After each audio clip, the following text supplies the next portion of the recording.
Good day, everyone. Hello, everyone. Здравствуйте, добро пожаловать. Меня зовут Сабит Муханов, я являюсь генеральным директором Chapter Zero Kazakhstan. Я прошу всех присаживаться, мы готовы начать. Good day, everyone. My name is Sabit Mukhanov. I'm the CEO of Chapter Zero Kazakhstan. It's very nice and to be welcoming you here. We are ready to begin in a sec. Please take your seats. We are ready to begin the conference. Just in case.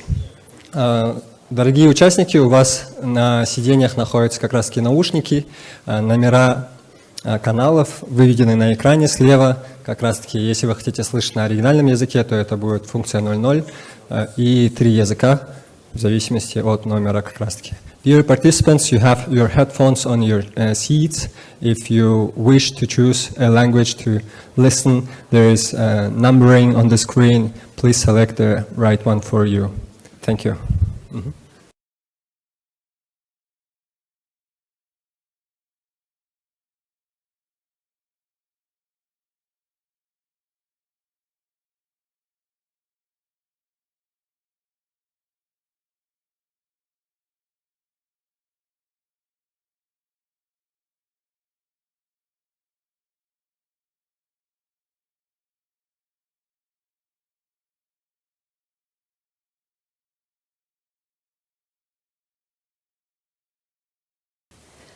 Құрметті ханымдар мен мырзалар, бүгінгі іс-шараға қатысушылар, Chapter Zero Kazakhstan бастамасының ашылу салтанатына қош келдіңіздер. Баршаңызды Наурыз мейрамымен шын жүректен құттықтаймыз. Қасиетті Рамазан айы мүбәрәк болсын. Бүгінгі салтанатты іс-шара Қазақстан үшін өте маңызды сәт. Өйткені біз климаттың өзгеруімен күресудегі халықаралық күш-жігерде еліміздің рөлін арттырамыз. Қазіргі кезде біз бетпе-бет келіп отырған сын-қатерлердің ішінде ең өзектісі климаттың өзгеруі деп білеміз. Бүгінде бүкіл әлем экономиканы көміртек сезіндіру әлеуетін көтеруге үлкен маңыз беріп отыр. Бұл мақсат Қазақстан да ұстанады. Орталық Азия бұл сын-қатерлерге қарсы тұрудың алдыңғы қатарында. Осы мақсатқа жету үшін Қазақстан ел экономикасындағы тиімді және нақты шараларды анықтап іске асыру керек екені айқын. Өршіл мақсат өрелі іске жетелейді десек, біз 2060 жылға қарай көміртегі бейтараптығындағы қол жеткізуді көздеп отырмыз. Елдегі электр қуатының 70% көмірден шығатынын білеміз. Бұл өте күрделі міндет. Сондықтан да біз бар күш жігерлерімізді осы бағытта біріктіруіміз қажет. Chapter Zero Kazakhstan тиімді климаттық күн тәртібінің ілгерілету және Қазақстандағы тұрақты экономикаға көшуге қажетті инвестицияларды дамытуға көмектесетін бастама. Бүгін осы іс-шараға әртүрлі салалардың көшбасшыларының қатысып отырғаны біз үшін өте маңызды. Бүгінгі салтанатты жиын бәріміз үшін пайдалы болатынына, тың идеяларға шабыт беретініне сенімдіміз. Бастаманың ашылу салтанатын құрметті қонақтарымыздың құттықтау сөзімен бастап, одан кейін панельдік пікірталаспен жалғастырамыз. Құрметті қонақтар, құрметті жиынға қатысушылар, алғашқы сөз Қазақстан Республикасының ғылым және жоғары білім министрі Саясат Нұрбекұлы мырзаға ұсынылады.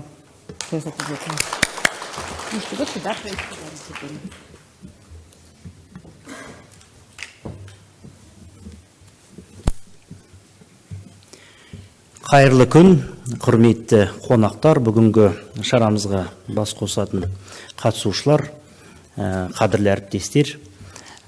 Бүгінгі шара неліктен маңызды, үлкен жаһандық бастама, Chapter Zero, осындай қауымдастықтар қазіргі таңда дүние жүзімізде 72 мемлекетте түрлі осындай бастама ретінде қауымдастықтар клуб ретінде ашылған. Біздің елімізде 31-ші осындай қауымдастық ашылып жатыр, үлкен абырой.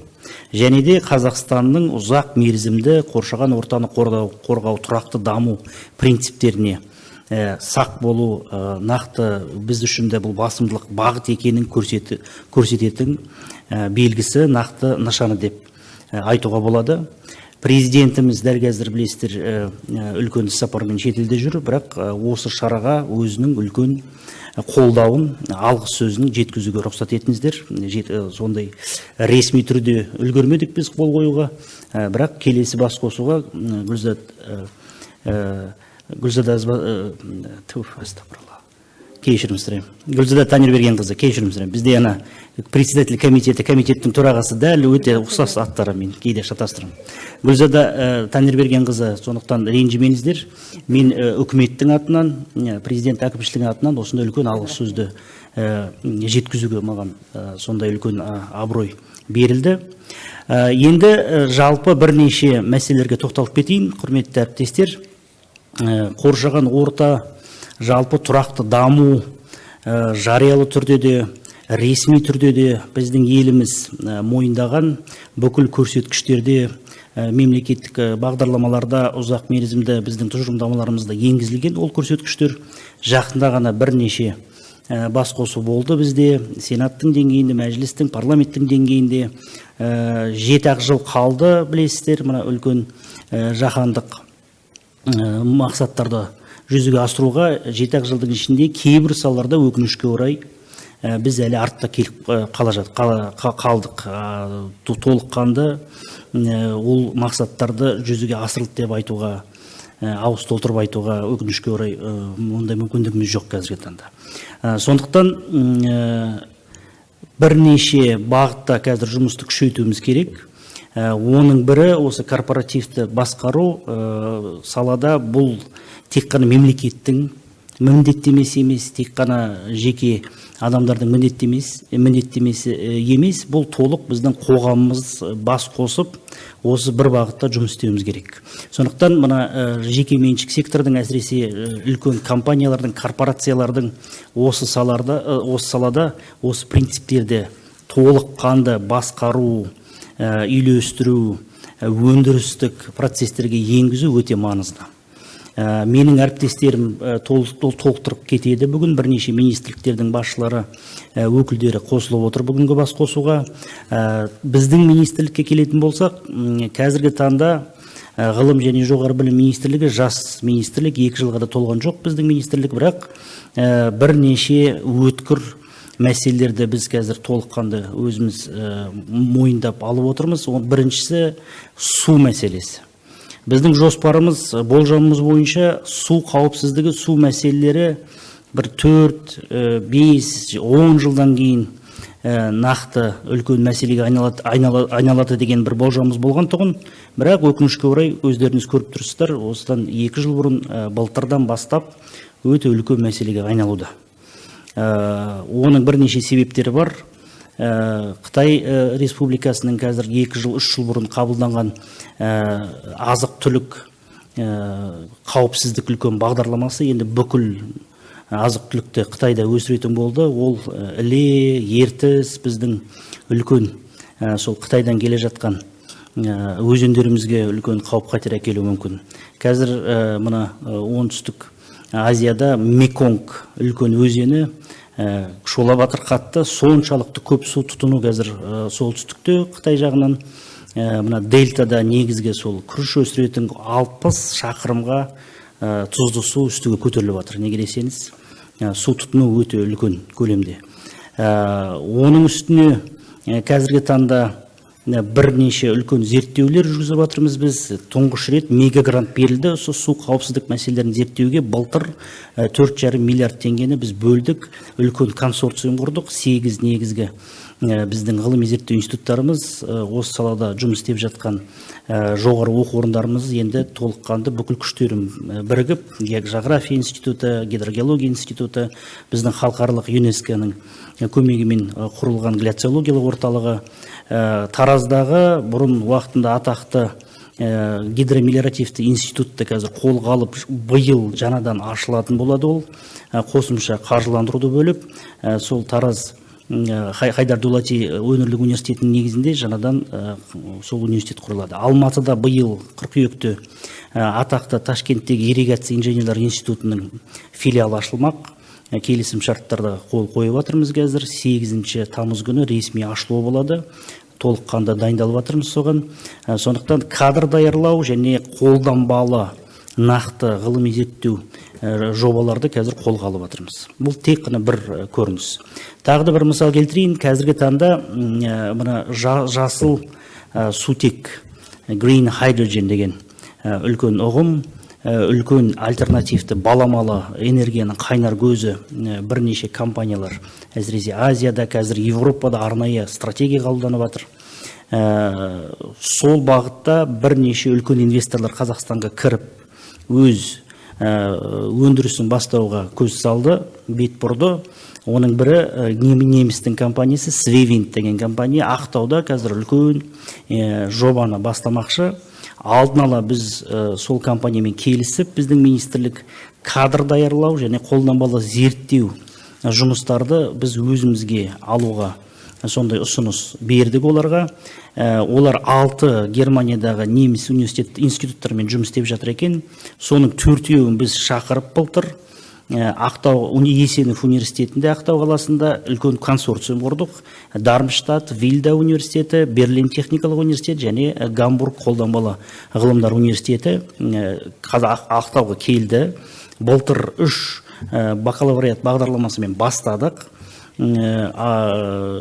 2 қосу-1 қосу бағдарламасымен 2 жыл Қазақстанда оқиды, неміс тілін оқиды, ағылшын тілін оқиды.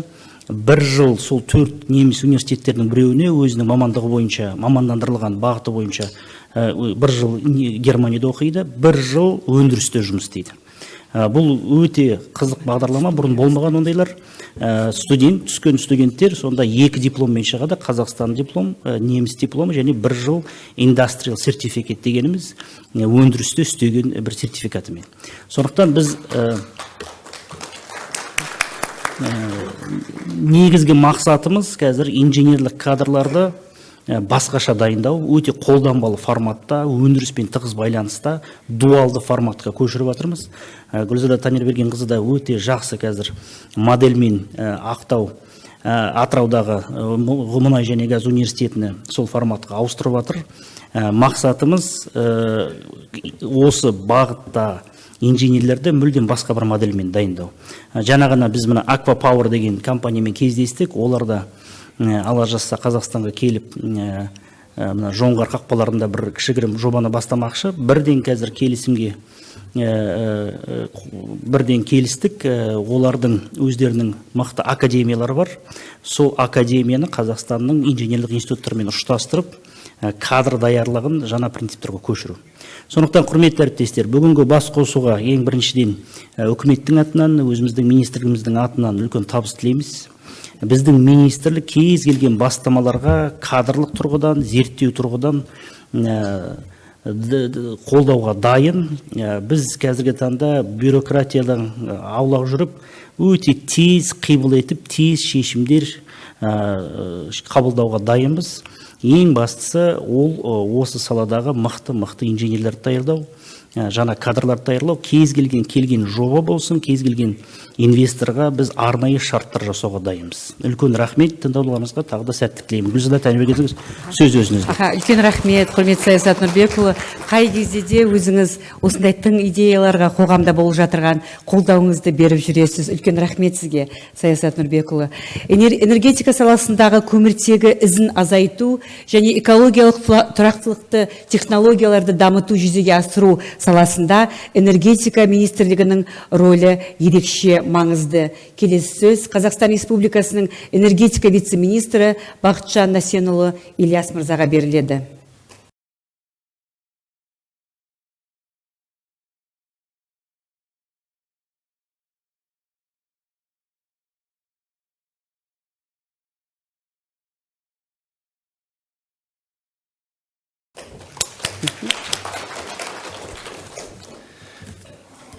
Уважаемые коллеги, уважаемые гости, дорогие друзья, в связи с отбытием Алмасада Майдановича. Разрешите по его поручению поприветствовать вас, а также от лица Министерства энергетики поприветствовать на сегодняшнем официальном открытии такой инициативы, как Chapter Zero Kazakhstan, который является важным шагом в развитии энергетической отрасли нашей страны. Принятие климатических вызовов с учетом экологических рисков в рамках принятия стратегических решений по переходу к экономике с низким уровнем выбросов, это является ключевой задачей глобального проекта Chapter Zero. Значит, проект, который успешно также реализовывается в более 70 странах мира, теперь и Казахстан присоединился к данной инициативе. Это для нас очень знаковое и важное событие. Мы осознаем, что Министерство энергетики играет ключевую роль в данной инициативе. Казахстан является одним из крупных производителей нефтегаза в мире. Наша страна обладает огромным, а также наша страна обладает огромным потенциалом возобновляемых источников энергии. И в этой связи наша миссия – это развитие энергетического сектора страны устойчивым и экологически чистым образом, что позволит нам сохранить наше природное наследие и обеспечить устойчивый рост. И в этой связи это означает, что наша следующая цель будет не только обеспечение энергетической безопасности, развитие энергетической инфраструктуры, но и теперь переход на более устойчивому, экологически чистому и устойчивым источникам энергии. Мы осознаем также, что на пути к достижению углеродной нейтральности мы сталкиваемся и столкнемся с серьезными вызовами. Но, однако, мы также видим, это создает эти вызовы, огромная возможность для развития и прогресса. Chapter Zero Kazakhstan представляет собой совместное усилие государства, бизнеса и общества для достижения целей развития устойчивой энергетики. И мы призываем всех заинтересованных лиц присоединиться к данной инициативе и совместными усилиями в формате партнерства обеспечить развитие нашей будущей энергосистемы будущего. Мы уверены, что наши совместные усилия перехода к достижению значимых результатов, мы уверены, что наше совместное усилие приведет к достижению значимых результатов и сделает нашу страну одним из лидеров в области устойчивого энергетического развития. В заключение хочу сказать, что инициатива Chapter Zero Kazakhstan – это не только климатические изменения, либо энергетический переход. Это наше общее будущее, это наша ответственность перед будущими поколениями. Это о том, что чтобы вести себя сознательно сегодня, чтобы наши дети и внуки наслаждались красотой и богатством нашей земли завтра. Поэтому мы призываем вас работать вместе, чтобы сделать миссию данного проекта в Казахстане успешным. Спасибо за ваше внимание, за вашу приверженность данной инициативе, данному важному делу. Ахмед. Уважаемый Бакытжан Асенұлы, огромное спасибо. На самом деле Алмасада Майданович с первого дня поддерживал эту инициативу. И спасибо огромное за теплые слова приветствия. Қазақстанның экологиялық тұрақтылығы қазіргі және болашақ ұрпақ үшін өте маңызды екенін айқын. Келесі сөз Қазақстан Республикасы экология және табиғи ресурстар вице-министрі Мансұр Тұрсынұлы Ошырбаевқа беріледі. Рахмет, құрметті әріптестер, құрметті жиынға қатысушылар. Енді бүгін осындай өте жақсы мероприятиені жиналып отырмыз осы жерде. Менің коллегам өте дұрыс расстановка қойдыңыз Министерство энергетиканы бастап. Негізі кешеден енді күнде біз осылай жиналыстармен кездесе береміз. Кеше Сұңғат Қуатыш пен басқа вице-министрмен сенатта кездестік. Ежедневно вопросы климата заставляют нас встречаться, заставляют нас обмениваться информацией.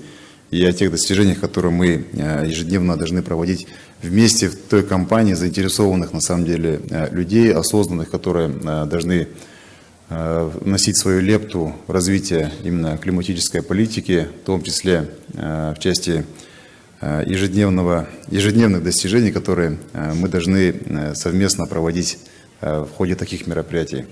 Хотел бы от лица Министерства экологии, от Ерлана Нуралиевича, нашего министра, поприветствовать, уважаемые коллеги, всех вас. Хотел бы, глобальное изменение климата стало актуальным вопросом, поскольку данные изменения влияют как на окружающую среду, так и на социально-экономическое развитие стран.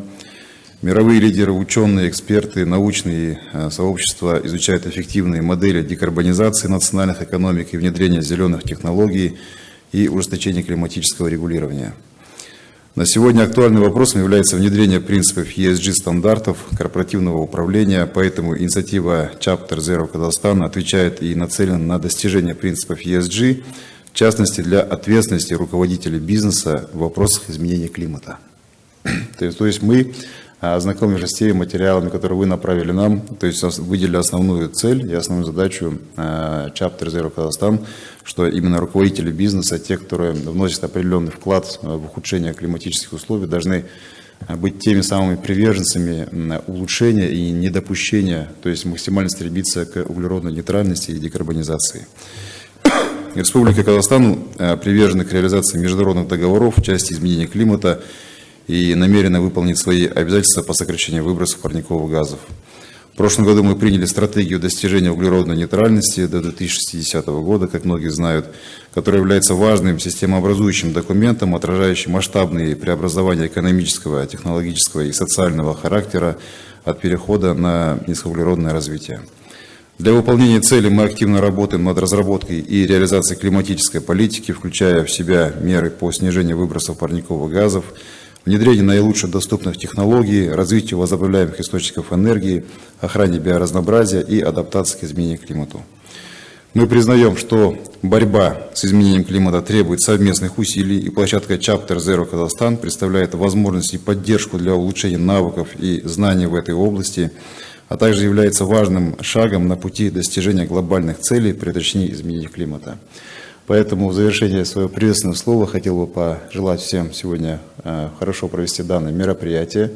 Опять же, как вначале отмечу, что главным, наверное, генератором и тех, кто должен проводить работу, то есть от Министерства экологии, это политика, тех достижений, через которые мы должны достигать той углеродной нейтральности. Наши коллеги с Министерства энергетики, с Министерства промышленности и строительства, те самые наши коллеги, которые должны вносить большой вклад в развитие возобновляемых источников энергии и в целом декарбонизации нашей страны. Рахмет. Үлкен рахмет, Мансур Тұрсынұлы. Ерлан Нұралиұлы қай кезде біздің осы идеяларымыздың бәріне үлкен қолдау көрсетіп келе жатыр. Үлкен рахмет сізге. The mission of the chapters of the Climate Governance Initiative, including Chapter Zero Kazakhstan, is to promote the implementation of the effective climate governance principles. These efforts in accordance with the Charter of the Climate Governance Initiative. I would like to invite Ms. Julie Badley, the chair of the Climate Governance Initiative's Governing Board, who is joining us virtually from London. Chapter Zero Kazakhstan is the 31st member of a global network dedicated to the important job of mobilizing board directors to place climate change firmly at the center of the corporate agenda.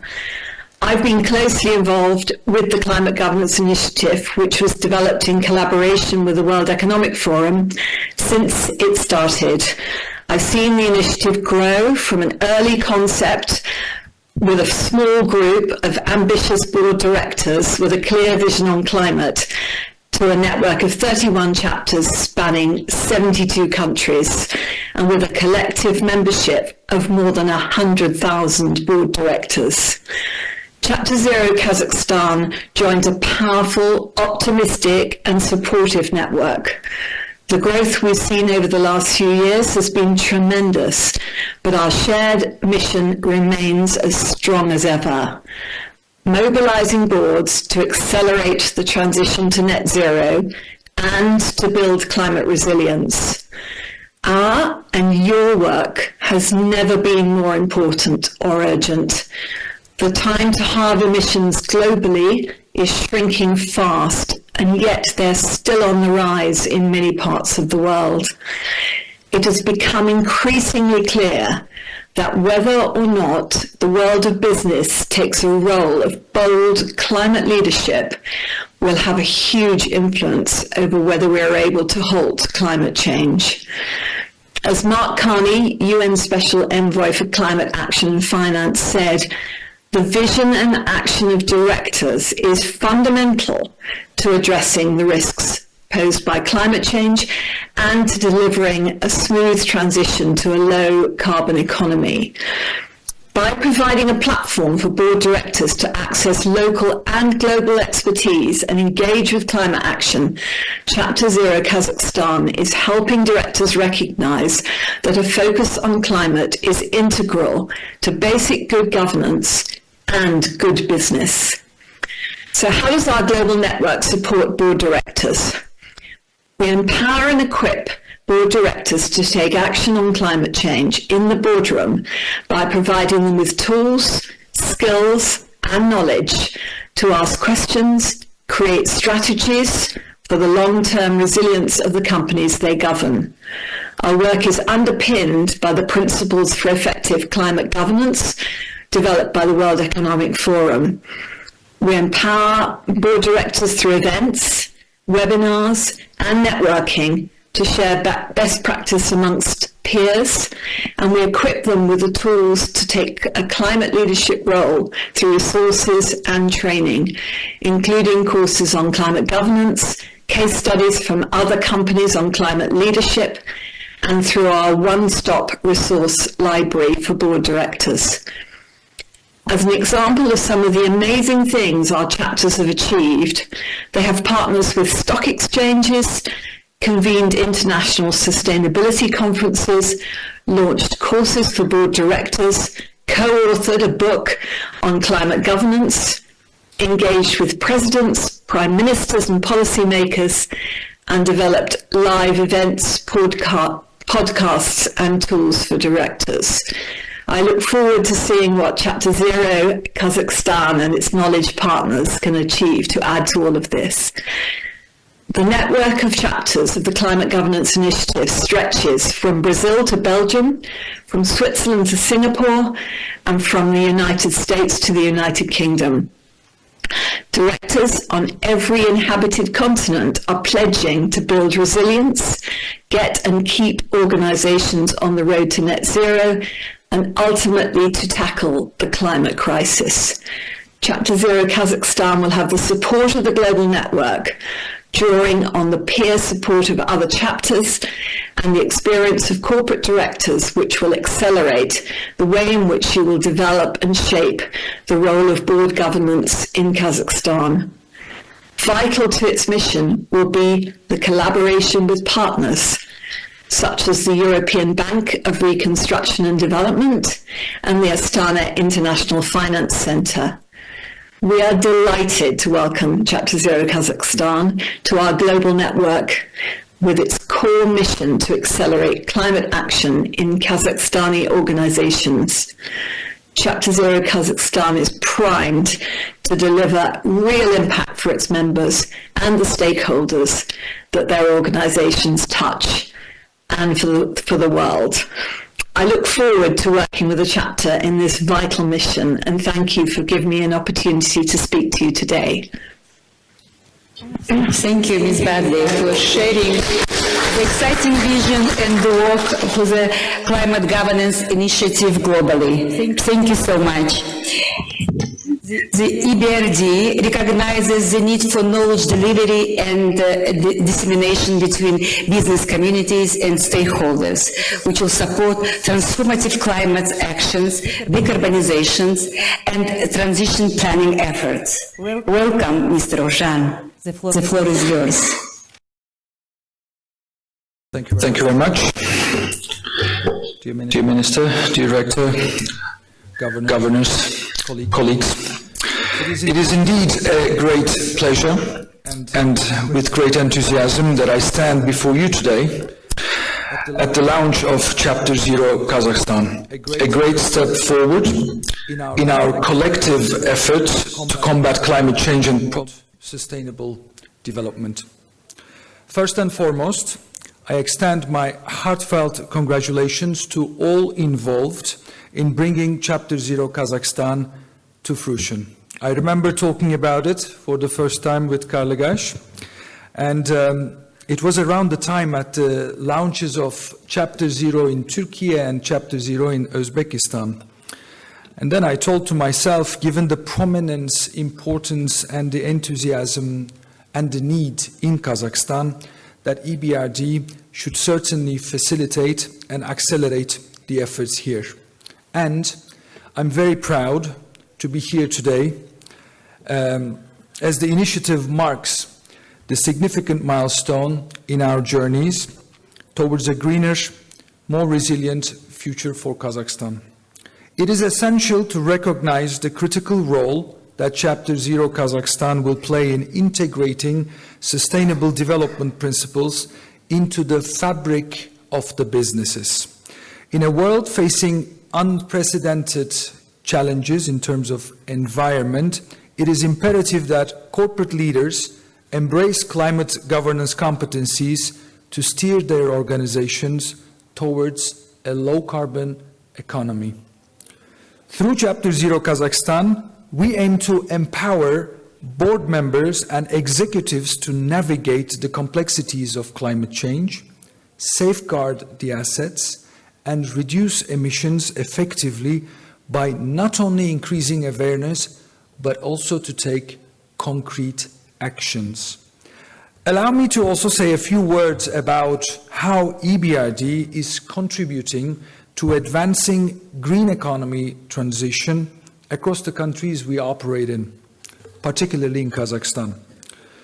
As of last year, as EBRD, we promised that all the projects that we invest from then on would be in line, would be aligned with the Paris Agreement. Secondly, again, as of last year, we promised that at least half of the projects that EBRD finances are considered and classified as green projects. What does this mean? This means that in a year, in any given year, about 7 billion euros of EBRD financing is provided to green projects across the 40 countries that we operate in. On the Kazakhstan side, the EBRD is a key partner supporting Kazakhstan's shift to a more sustainable energy mix by combining investments in municipal sectors, in renewables, in energy efficient technologies, with the policy engagement to develop advanced and investor-friendly regulatory structures in the country. On the investment side, the Kazakhstan's renewable framework, co-funded by the Green Climate Fund, is a flagship EBRD program for financing the renewable energy projects. To date, we have financed 16 renewable energy projects, close to 1 gigawatt in capacity, installed capacity, and we want to do much more. Through the EBRD Green Cities, we are supporting municipalities in developing green city action plans to address key environmental challenges that invests in sustainable infrastructure. To give a few examples, last year we financed the Almaty combined coal heat power plant conversion project, which will reduce the CO2 emissions in Almaty by almost 30%, which will eliminate the sulfur and nitrogen oxides completely. And just recently, last week, we signed another project to modernize the wastewater treatment plant that is in Aktobe. Minister talked about Taraz. We want to do also the same in Taraz, and we are also working on irrigation projects in various oblasts in Kazakhstan. EBRD also provides credit lines to participating financial institutions under the green economy financing frameworks to finance gender-responsive green investments in private sector companies, in SMEs, and the residential sector. On the policy side, I'm very happy that this was already mentioned a few times. We have also worked closely with all the ministries on the development of the long-term decarbonization strategy 2060. We worked with Ministry of Energy on the low-carbon pathway, and at the last COP, we were very happy to see Kazakhstan joining the Global Methane Pledge. In closing, let us embrace Chapter Zero Kazakhstan as a beacon of hope and progress in our collective fight against climate change. Together, we have the power to shape a future that is not only sustainable, but also prosperous for all generations. Thank you. Thank you, Mr. Ожан. Самұрық қазына акционерлік қоғам басқарма төрағасы Нұрлан Жакуповтың атынан сөз сөйлеу үшін Самұрық қазына ұлттық әл-ауқат қоры қоғамның стратегия және активтер басқару жөніндегі тең басқарушы директоры Елжас Мұратұлы Отыншиевке беріледі.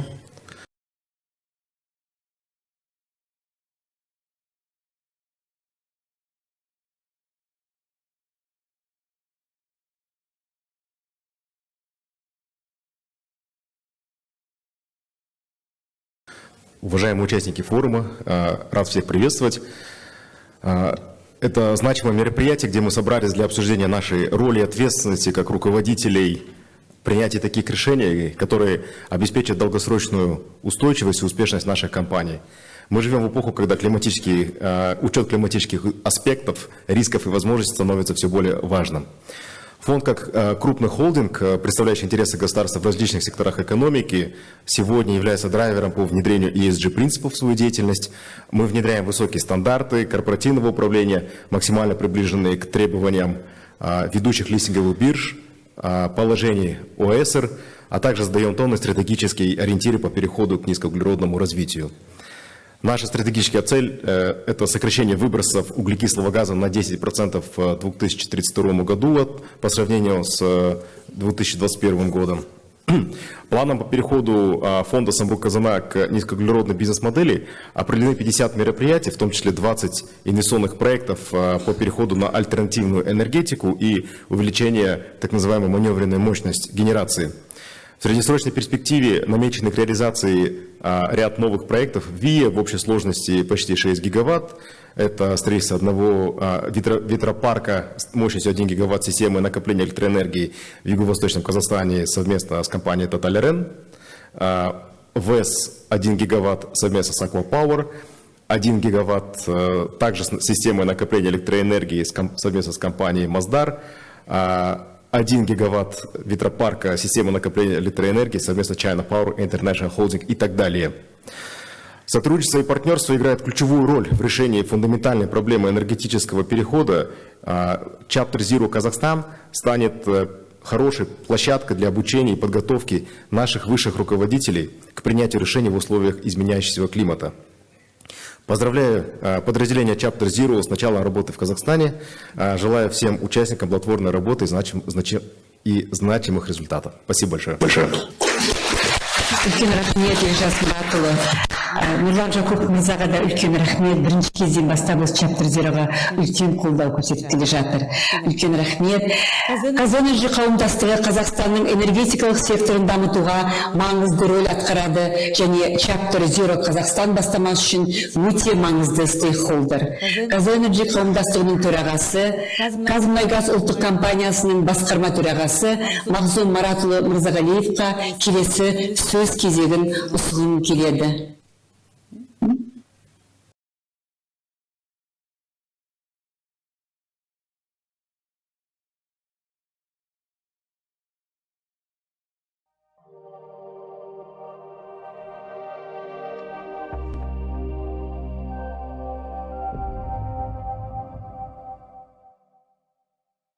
Құрметті қатысушылар, сіздерді климаттық басқару және климаттық өзгерістерге қарсы күрес саласындағы бастама Chapter Zero Қазақстанның ресми ашылуымен құттықтаймын. Қазмұнайгаз компаниясының атынан ұйымдастырушыларға алғыс білдіремін. Өздеріңіз білетіндей, мемлекет деңгейінде 2060 жылға қарай көміртегі бейтараптылығына қол жеткізу стратегиясы қабылданды. Климаттық күн тәртібінің маңыздылығын ескере отырып, біздің компания ағымдағы операциялық қызметі мен жасыл жобаларды енгізу арасындағы тепе-теңдікті сақтау туралы шешім қабылдады. 2021 жылдың соңында негізгі екі бағытты компания құнын арттыру және жаңа энергияға көшуді айқындайтын Қазмұнайгаздың 10 жылға арналған жаңа даму стратегиясы бекітілді. Компания мұнай өндіру мен мұнай қорларын ұлғайту, мұнай өңдеу зауыттарының үздіксіз жұмысын қамтамасыз ету, мұнай экспортын қосымша бағыттарын дамыту және мұнай газ химиясымен қатар өндірістің көміртегі сыйымдылығын төмендете отырып, тұрақты дамуға ұмтылады. Біз Қазмұнайгаздың 22-31 жылдарға арналған төмен көміртекті даму бағдарламасына сәйкес 31 жылға қарай CO2 шығарындыларын 15%-ға қысқартуды, қуаты кемінде 300 мегаватт асатын жаңартылатын энергия көздерін дамытуды, өндірістің көміртегі және энергия сыйымдылығын кемінде 10%-ға төмендетуді көздейміз. Оған қоса, бағдарламаны 2060 жылға дейін өзектендіру бағытында жұмыстар жүргізіп жатырмыз. Біріккен ұлттар ұйымының климаттың өзгеру жөнінде конференциясының аясында Қазмұнайгаз 2023 жылдың соңында OGMP 2.0 серіктестігіне қосылды. Жаңа технологиялар мен климаттық реттеудің дамуын ескере отырып, қосымша декарбонизация шараларын да қарастырамыз. Құрметті қатысушылар, Қазмұнайгаз өз өндірісін декарбонизациялау және төмен көміртекті дамытумен қатар компаниясының бәсекеге қабілеттілігін арттыру үшін климаттық басқаруды жетілдіру бойынша үлкен міндеттер қойып отыр. Біз көміртегі шығарындылары нөлге тең болашаққа көшуде бизнес үшін сенімді тірек болатын қазақстандық Chapter Zero бастамасын қолдауға дайынбыз. Бүгінгі жұмыстарыңызға сәттілік тілеймін. Назарларыңызға рахмет. Мой микрофон. Слышно? Ага. We are honored to have Ms. Sonia Tatar, an Executive Director at INSEAD Corporate Governance Center and a leader in global business education, to welcome Chapter Zero Kazakhstan with her insights on sustainability and leadership. Thank you so much, Golzena. A very good morning, esteemed guests, fellow advocates for sustainability and visionary leaders of Chapter Zero Kazakhstan. I'm Sonia, the Executive Director of the Corporate Governance Center at INSEAD, INSEAD being one of the leading business schools in the world. It is an honor, a privilege, and a profound privilege actually for me to join you, although virtually today, and I hope I'll be with you in person soon, to celebrate together a significant and exciting milestone, the launch of Chapter Zero Kazakhstan. At the INSEAD, we firmly believe in the power of knowledge and education to transform lives, to develop responsible leaders who drive impact and serve as a force for good for the world. Our mission resonates deeply with the objectives we are celebrating today. In the face of escalating environmental and social challenges, the role of corporate governance and leadership has never been more critical as they shape the strategies, cultures, and ultimately the sustainability agendas and footprints of organizations worldwide. Chapter Zero Kazakhstan embodies a visionary commitment to this cause. By fostering and mobilizing a community of board directors and leaders to address the complexities of climate change, Chapter Zero Kazakhstan is paving the way for transformative change and action. This initiative stands as a lighthouse that inspires and guides corporations towards resilience, sustainability, and long-term value creation, not just for the shareholders, but also for all stakeholders and the society at large. In this era of unprecedented challenges, and opportunities at the same time, the synergy between corporate governance, stewardship, and sustainability is undeniable. As leaders, our decisions have far-reaching implications, extending beyond the boardroom to impact communities, ecosystems, and future generations. It is our responsibility as leaders to integrate sustainability into the core of our business strategies, ensuring positive contribution to the planet and people around the world. It is with great excitement and optimism that I would like to announce in this occasion as well that INSEAD is in a promising discussion today with Chapter Zero Kazakhstan. We are exploring collaboration on corporate governance. Together, we are committed to fostering and disseminating cutting-edge research, insights, and educational programs that will empower current and future leaders. This collaboration will not only enhance our understanding of the nexus between governance, leadership, stewardship, and sustainability, but will also equip leaders with the essential tools and frameworks to navigate the intricacies of our times today. As we embark on this journey, all of us, together today, let us be inspired by the potential of what we can do. Let us be inspired by the potential of what we can drive and what we can achieve together. Let us come together, build coalitions, forge partnerships to challenge conventional wisdom and drive responsible actions towards a more sustainable and equitable world. So let me congratulate once again the leaders, the visionary who are driving Chapter Zero Kazakhstan for this momentum launch. Your initiative serves as the shining light of the transformative power of collective action and visionary leadership. I look forward to walking this path with you towards a future where corporate governance and sustainability are intertwined, driving positive change for generations to come, for the planet, and for people. Thank you sincerely for inviting me to be part of this memorable celebration, part of this new journey. We're in it together. Let's move ahead, let's drive change, and congratulations again. Thank you very much, Miss Sonia Tatar. Thank you. Келесі сөз кезегі Астана халықаралық қаржы орталығы әкімшілігінің басқармасының мүшесі, өнімді әзірлеу жөніндегі басқарушы директоры Данияр Келбетовке беріледі. Астана халықаралық қаржы орталығы осы бастаманы ашуын алғашқы болып қолдағанын айтып кетуіңіз жөн. Сөз өзіңізде. Рахмет үлкен. Қайырлы күн, құрметті әріптестер, қатысушылар және қонақтар.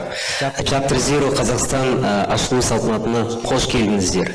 Барлықтарыңызды Астана халықаралық қаржы орталығының алаңында көргеніме қуаныштымын. Біз бүгін Қазақстан Республикасының ғаламдық климатты басқару бастамасына қосылу шарасының куәгері болып отырмыз. Бәрімізге белгілі, қазіргі таңда климатты өзгеруі ғаламды толғандыратын өзекті мәселелердің бірі болып табылады. Түрлі мемлекет үкіметтері тұрақты даму моделіне көшу бойынша жұмыстар атқаруда.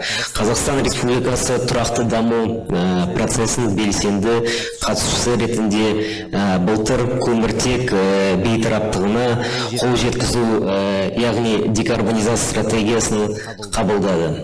Мемлекет басшысы Қасым Жомарт Кемелұлы халыққа жолдауында жасыл экономиканың дамыту мәселесімен мықтап айналысуымыз керек екенін және қаржы орталығы өңірдің жасыл қаражат тартатын басты алаңы айналуға тиіс екенін айтқан болатын.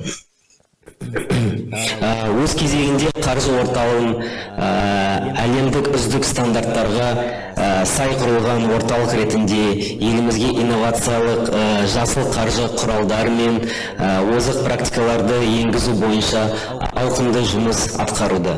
Айта кетсек, орталық Азиядағы алғашқы жасыл және тұрақты даму облигациялары осы алаңда, яғни AX биржасында жасыл қаржы орталығының демеуімен шығарылды. Бүгінгі таңда жасыл қаржы орталығы Climate Bonds Initiative және халықаралық капитал нарықтарының қауымдастығы сияқты ғаламдық әдістемелік орталықтар мойындаған орталық Азиядағы тұрақты қаржы құралдарының жалғыз тексерушісі немесе верификатор болып табылады. Сонымен қатар, жасыл қаржы орталығы тек қана Қазақстанда ғана емес, Өзбекистан және Қырғыз Республикасында алғашқы жасыл облигацияларды шығаруға атсалысты. Chapter Zero Kazakhstan бастамасының негізгі мақсаты Қазақстанда жауапты бизнес жүргізу және тұрақты даму стандарттарын ілгерілету екенін ескере отырып, біз қаржы орталығы ретінде бұл маңызды бастаманы қолдаймыз және тұрақты даму жолында бірге жұмыс жасауға дайынбыз. Баршаңызды осынау елеулі оқиғамен шын жүректен құттықтаймын. Рахмет. Үлкен рахмет, Данияр Амангелдіұлы. Бүгінгі платформаны ұсынғаныңыз үшін, жалпы үлкен қолдауыңыз үшін үлкен алғысымызды білдіреміз. Келесі сөз Chapter Zero Kazakhstan құрылтайшысы және директорлар кеңесінің төрағасы Иманбаева Қарлығаш бастамамен таныстырады. Құрметті ханымдар мен мырзалар, бүгінгі Chapter Zero Kazakhstan ашылу құрметіне қош келдіңіздер. Chapter Zero Kazakhstan халықаралық форматы мен кең аудиториясына байланысты әрі қарай ағылшын тілінде жалғастыруға рұқсат етіңіздер. Ladies and gentlemen, esteemed members, distinguished guests, it's with a great pride and anticipation that I welcome you to the launch of Chapter Zero Kazakhstan. We are a pivotal local chapter of the Climate Governance Initiative, a project in collaboration with the World Economic Forum. As part of the global network, which includes 30 chapters across 71 countries, we are connected to a worldwide movement dedicated to climate governance. We are going to join the community of non-executive directors committed to advance the board's role in achieving this objective. As a founder and chair of Chapter Zero Kazakhstan, I'm honored to be standing here today to celebrate the beginning of Chapter's journey towards the climate change and net zero targets. Today's launch is a significant milestone for Kazakhstan as we step up our role in the international effort to combat the climate change. At the World Economic Forum 2024 Global Risk Report, they mentioned that we have the future climate change as a present reality. And today, for Kazakhstan, this transformation means we have very particularly unique climate challenges. Central Asia's air temperatures are rising at twice the global average. Water supply in the region has decreased by more than 4 times compared to the 1960s. Kazakhstan portion of the Caspian Sea, as it was mentioned by our distinguished panelists, decreased by 7.1% from 2008 to 2023, and the water levels are projected to drop up to the 18 meters by the end of this century. In the light of this situation, the boards play a pivotal role in combating change. This will impact the way boards oversee risk, strategy, and company financials. Yet many directors are unaware about this critical business issue. This is precisely where Chapter Zero Kazakhstan assumes its vital role. We are not just mere observers of this transformation, we are its active participants. Our mission is to function as a dynamic platform for collaboration, to be a think tank composed of the visionary industry leaders, to be a platform and catalyst for the meaningful and lasting changes.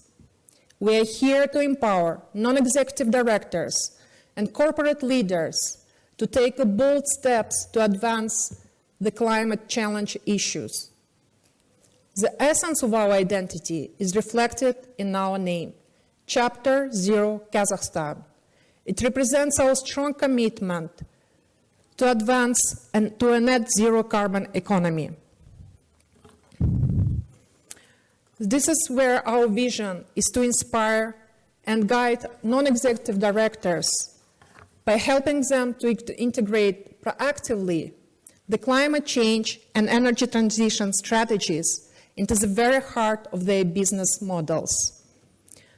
We aim to do this first by influencing the corporate decision-making, and second, by driving the regulation rather than merely ensuring the compliance. Today's launch is a call for non-executive directors to join Chapter Zero Kazakhstan and drive the transition to renewables, enhance energy efficiency, and shape effective ESG strategies for long-term value and ethical governance. Our ambitions at Chapter Zero Kazakhstan are grounded in collaboration and bolstered by the invaluable support and expertise of our partners. We are honored to unite with EBRD, AIFC, and an advisory board of distinguished patron chairs from Samruk Kazna, Kazenergy, Polymetal International, Total Energies, Aqua Power, Masdar, and Air Astana, who will provide the strategic guidance on climate initiatives. This collaboration is enriched by knowledge partners like KPMG, McKinsey, and Nazarbayev University, will bring a wealth of expertise and insights, ensuring we remain leaders in sustainability practices and strategies. Chapter Zero Kazakhstan has partnered with leading business school INSEAD to bring the customized program for board directors in Kazakhstan and Central Asia. These partnerships are crucial in transforming our goals from visions into achievable realities, demonstrating the power of collective efforts in advancing our mission. In closing, I am reminded of Kazakh saying, "Birlikte kuch бар, birlikte umid бар." In unity, there is strength. In unity, there is hope. As Chapter Zero Kazakhstan, we are a demonstration of this proverb. Together, we have a strength to overcome challenges and hope to envision a better future. Let us carry forward the momentum from today, innovate, collaborate, and lead with purpose together. And as I say, the real work begins now. Thank you. Назарларыңызға үлкен рахмет. Үлкен рахмет, Қарлығаш. Сонымен, құрметті қонақтар, бүгінгі салтанатты іс-шараға қатысушылар, біз енді сіздермен бірге, мына біздің сахнада отырған құрметті қонақтарымыз, осы Chapter Zero Қазақстанға үлкен қолдау көрсетіп келатқан қазақ азаматтарына, халықаралық эксперттерімізге қол соғып бір үлкен рахметімізді айтайық. На этом завершается наша первая часть приветственная. Уважаемые коллеги, мы выражаем большую благодарность за поддержку этой глобальной инициативы и просим сделать одну фотографию на память на сцене.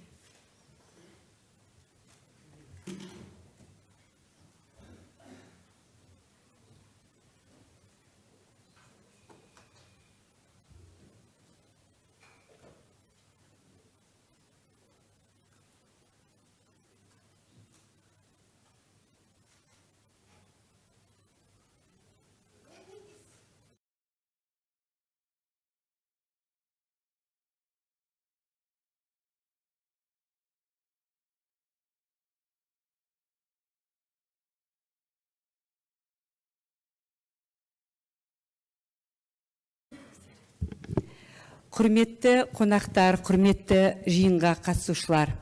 Жаһандық және ұлттық энергетикалық перспективалардың маңыздылығы туралы келесі презентация Әсем Шамишева жасайды. Ол McKinsey компаниясының орталық Азия аймағындағы серіктесі. Әсем ханым, сөз кезегі өзіңізде. Thank you. Good afternoon, dear ladies and gentlemen. It is my pleasure to be here today with you at the launch of Chapter Zero in Kazakhstan. It's a really great initiative that will foster energy transition in our country and will address climate change challenges. Today, I would like to share with you our McKinsey's internal study insights on Kazakhstan's path to sustainability. So how current trajectory look like and what it would take to get to net zero targets. Before that, a few points on the global context. One moment. Yes, a total of 64 countries have made commitments, announcements on net zero targets. And according to the latest UN Climate Action Tracker information, total of 141 countries have made announcements or planning, considering net zero targets. These commitments will cover 90% of, almost 90% of the global GDP of population and address 90% of the global emissions. I'm sorry, I will be changing the slides myself. Thank you.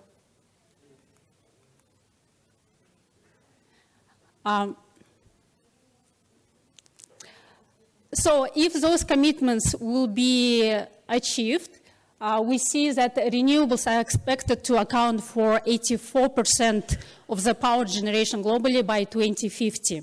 This is according to our McKinsey Global Energy Perspective solution, which is very granular tool to project energy demand, power generation, CO2 emissions globally across 146 countries, 30 economy sectors, and 55 product mix. So it's a very granular bottom-up calculation projection tool. And according to this projection, we see that renewables will account for 84% of the global power generation mix by 2050, and it will be growing at 4% annual rate to get there.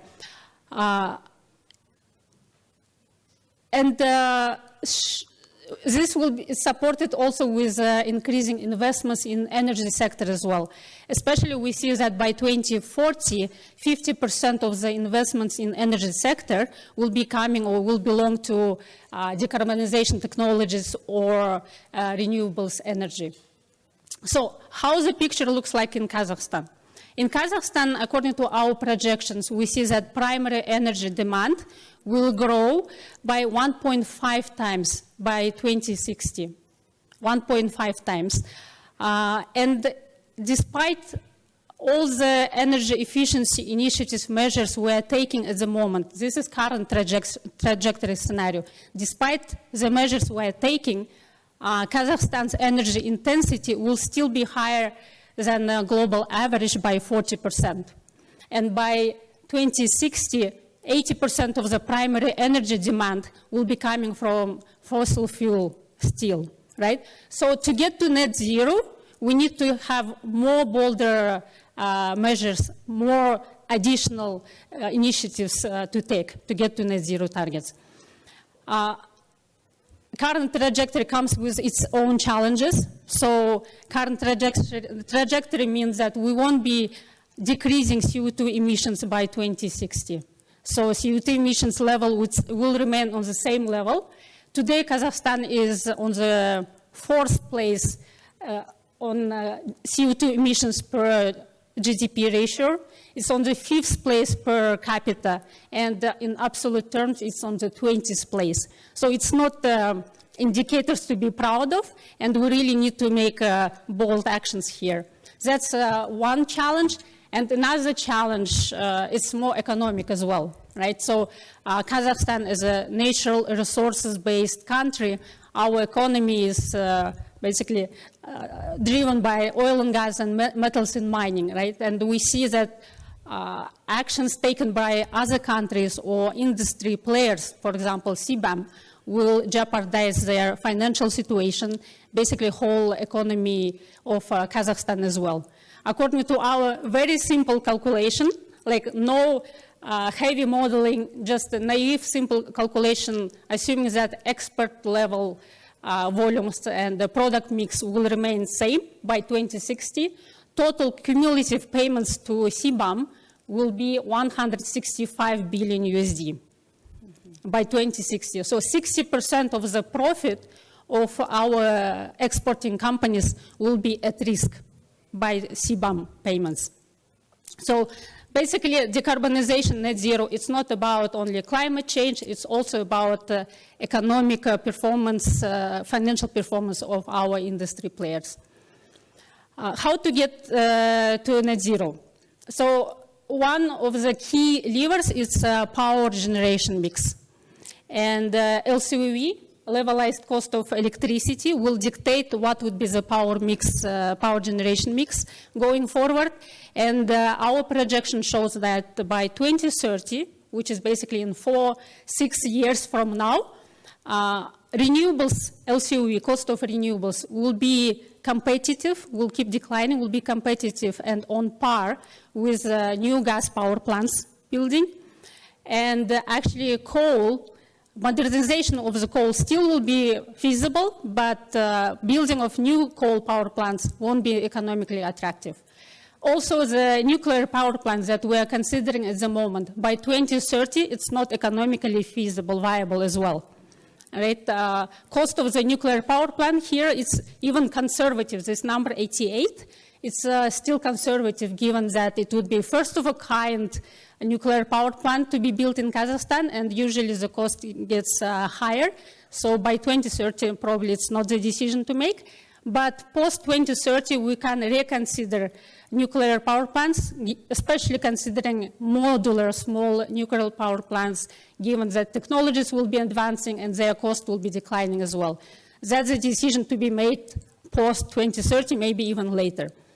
By 2060, renewables, even with the storage capacities, will be the most competitive energy source. And new gas power plants, considering we will have enough gas supply as well. So with that, net zero scenario, how does it look like? In net zero scenario, we see that 75% of the power generation capacities mix should come from renewables, not 50 or 55% that we're targeting now. So it should be around 70-80%. And the capital requirement would be around 215 billion USD by 2060. And this is only for power generation capacities. We're not talking about carbon offsetting measures, for example, or decarbonization levers that, for example, companies would be taking. Just purely for power generation, the total capital requirement would be over 200 billion USD. And even in that scenario, we see that 80 million of CO2 equivalent will be still emitted, and that will require additional carbon offsetting measures in Kazakhstan to get to net zero targets. So here, higher capital requirements for the net zero scenario, strong collaboration between the government, business players, between the society is required, and reskilling of the employees will be required as well. And I believe Chapter Zero will take a main role here to reskill our employees in Kazakhstan, and also to be a platform for the collaboration of government and society and the industry players. Key levers for the Kazakhstan to achieve to net zero targets, it's to increase investment client in the country, considering that investments or capital requirements will be huge. It's about enhancing renewables-related regulation and permitting processes. It's about modernizing, expanding our grid infrastructure as well, transmission distribution lines, and also accelerated energy efficiency and decarbonization measures taken by whole industry players and the society. So those are the 4 key levers that Kazakhstan should take. And when it comes to the board needs to be equipped to actually equip their organizations to drive or act on the sustainability agenda. And the first and foremost, they need to ensure that each organization has a net zero strategy. And net zero strategy or sustainability aspiration is not about only climate change or ESG rating or investors' perspective. It also offers some opportunities as well that companies should consider. Opportunities in terms of attracting best talent, for example, right? We see at the moment new generation are not going to like oil and gas industry, for example, because they tend to pay attention to decarbonization strategy or emissions level of those companies. So how we attract best talent? Do we have additional opportunities in terms of decarbonization business models, right? So it offers additional kind of benefits, opportunities that companies should consider, and it needs to take place in their net zero strategies. And board then needs to be sure how to manage those risks and opportunities. Are organizations ready? Governance structure of the organizations. Do we have enough practices, policies, and procedures in place to actually implement those initiatives on time at required level and achieve the targets? Do we have enough skills and capabilities in the organization, and how we actually skill them up?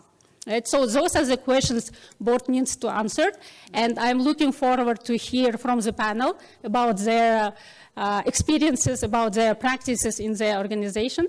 With that, passing back to Gulzada, and many thanks for your attention. Thank you. Congratulations with the Chapter Zero. Үлкен рахмет, Әсем ханым, осындай керемет құнды ақпаратыңыз үшін. Құрметті бүгінгі жиынға қатысушылар, біздің іс-шара енді екінші бөліммен, яғни климатты күн тәртібі, көшбасшылар үшін сын қатерлер мен мүмкіндіктер тақырыбында панельдік сессиямен жалғасады. Сіздерді осы сессияның модераторы McKinsey компаниясының Орталық Азиядағы басқарушы серіктесі Дулатбек Икбаевпен таныстырғым келеді. Дулатбек мырза, жоғары шығыңыз. Енді арғарата іске сәт, сөз өзіңізде. Можно, работает? Раз, работает. Қайырлы күн, құрметті форумның қатысушылары. Добрый день всем участникам форума. Меня зовут Дулатбек, я руководитель, управляющий партнер нашего офиса McKinsey & Company в Центральной Азии. Очень рад сегодня быть здесь и присутствовать. Для нас, как для McKinsey, на самом деле, декарбонизация и transition to net zero – это один из основных приоритетов. Это даже часть нашей глобальной миссии, да, которая звучит так, что we aspire to be the biggest driver of decarbonization in the world. То есть мы действительно хотим стать самым большим и значимым драйвером декарбонизации в мире. Почему мы считаем, что мы можем это сделать? Поскольку мы, как в бизнесе консалтинга, мы работаем с крупнейшими компаниями, которые являются крупнейшими игроками во всех секторах экономики, будь то энергетический сектор, будь то горно-металлургический сектор. Мы также работаем с регуляторами, и поэтому эта практика и это направление – это один из основных приоритетов, в который мы очень много инвестируем сейчас и который очень сильно развиваем. В том числе для Казахстана, для нас здесь в Казахстане, для меня лично это тоже один из основных приоритетов, поэтому мы хотим здесь в стране помочь достижению целей углеродной нейтральности, которые у нас есть. И вот Асем сейчас поделилась результатами нашего исследования, которое мы проводили сами, просто независимо, для того, чтобы просто показать, где мы видим, какая сейчас траектория, куда мы идем. На самом деле нужно ускоряться. Да? То есть мы видим, что стартовые позиции, которые у нас сейчас есть, они не самые лучшие, там уровни выбросов на душу населения, наверное, самые высокие в мире. Да вы сами знаете, какие у нас экологические, не знаю, ситуации в разных городах. Те, кто живут в Алмате даже, в самом крупном городе могут это сказать, я сам лично. Человек, который выезжает когда-то куда-то в другие города, приезжает намного более здоровым. Но это как пример того, над чем нам действительно всем нужно работать. И этот вопрос, почему мы говорим, что этот вопрос не решается одним госорганом, либо только государством, это работа всех. Слаженная работа всех стейкхолдеров. Для того, чтобы добиться изменений здесь, необходима слаженная работа всех. Поэтому мы, как McKinsey, выступаем экспертными партнерами, knowledge partners, да, вот Chapter Zero в Казахстане. Мы хотим тоже внести свою лепту для того, чтобы вот основная цель – это уже работать через бизнес, через членов советов директоров, через менеджмент. Мы поэтому будем делиться своими знаниями, инструментами и всем, что можем, для того, чтобы этот вопрос двигался в этом направлении. И сегодня наша панельная сессия состоит как раз-таки из участников, из бизнес-сообщества, да, то есть руководителей бизнес-организаций, также представителей академической среды. И вот хотелось бы сегодня просто обсудить, что каждая организация делает в этом направлении у себя, какие барьеры, с какими проблемами они сталкиваются и так далее. Если не возражаете, учитывая то, что в принципе все почти наши панелисты англоговорящие, наверное, переключусь на английский. So I would like to welcome to the stage all of our panelists. So first one is Thierry Plazant, who is the Managing Director of Total Energies Renewables in Kazakhstan. Welcome, please. Thank you. Secondly, I would like to invite Abid Malik, so Regional Head of Central Asia Aqua Power. Then Timur Amashev, please welcome to the stage, who is a partner and head of consulting department of KPMG in Caucasus and Central Asia. So Loretta O'Donnell, who is Vice Provost of Nazarbayev University, please welcome to the stage. And Aynur Saspanova, Chairman of the Board of Association of RES Green Energy, Kazakh Green. Thanks to all the panelists for taking your time to participate in today's session. So I think we have around 30 minutes remaining for the questions, but I would like to also have, let's say, 10-15 minutes in the end so that all the participants have the opportunity to ask questions from the panelists. And I would like to first start with the question to Mr. Thierry Plazant.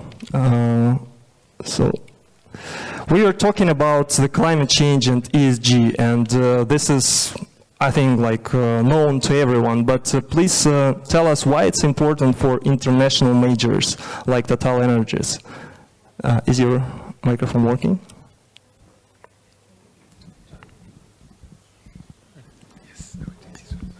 Thank you, Dradbek. Indeed, yes, Total Energies has placed sustainable development in all its dimensions at the heart of its strategy, projects, and operations in order to contribute to the well-being of populations. Moreover, Total Energies has structured its sustainable development approach for connecting its activities with focus on the achievements of the United Nations Sustainable Development Goals, the SDGs, to which Total Energies committed its support in 2016. And why it is important for us? We all know that climate change is already here. We already can see the various impacts on our life, nature, in all parts of the world. Starting from COP21 in Paris in 2015, the world has united in the notion that the issue is an emergency, and in order to prevent global warming by only 1.5 degrees, it should be a collective commitment both from countries and business sides to drastically decrease the CO2 emissions by 2050.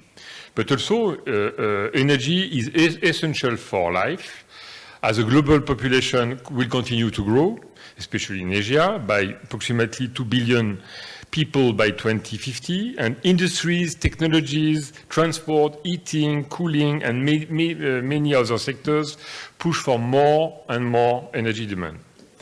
By crossing these two objectives, it is clear that, at least for Total Energies, the world needs more cleaner, affordable, accessible, and as we say in Total Energies, better energy, which we should deliver to the people and our customers around the world in a sustainable and responsible manner.